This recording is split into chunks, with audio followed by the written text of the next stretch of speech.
presented by VR Entertainment। परसल बड़ा है जबरदस्त सॉन्ग आप सबके प्यार दुलार मिलल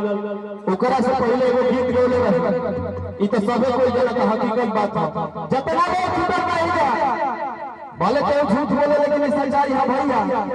गौनी की राजा रहुआ के मजा कोई ले होई ना पूछी हमरे से मजा कोई ले होई केहू के बियाह होला यही जो शुरुआत हुई केहू के बियाह होला तो सबसे पहले सुहाग रात में वही सब सवाल करेला भले केहू छुपावत है के मेहरारू अइले के बाद वही बात पूछेला सब कोई कि हमारा से शादी करके ससुरा में ही सच तू बोला कुंवार में का कही तथा हर मई हर में रहेगा कोई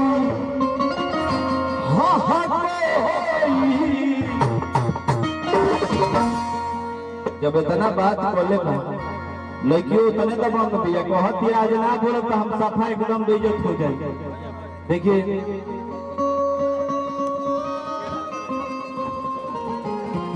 पप्पू राय बड़े भैया राजापुर और हमारे परम मित्र हैं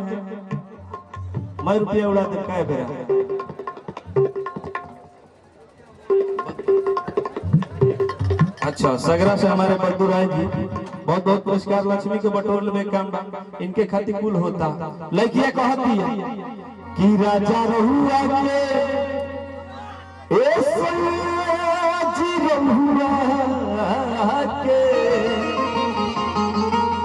राजा रहुआ के मजा कोई ले होई ना पूछी हमरो से मजा कोई ले होई लेकिन अगर के म्यूजिक से लिहाज मिजाज में ऊपर भैया 1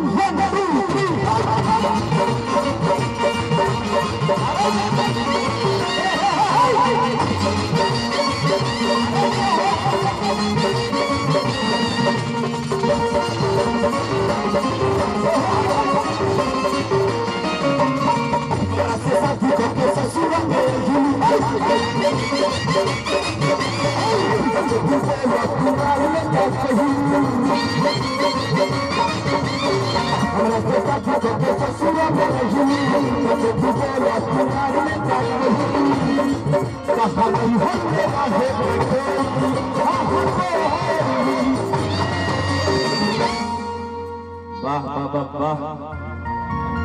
बुझाता वेतन के पैसा रोज ने छिड़काता जगदम्बा बाबा एक खाली और से चाटी मार लिया हुई वाला बड़ा निक लागला हमरा कि क्या हर में रहेगा कोई हाँ आवा मिजाज में राजा रहुआ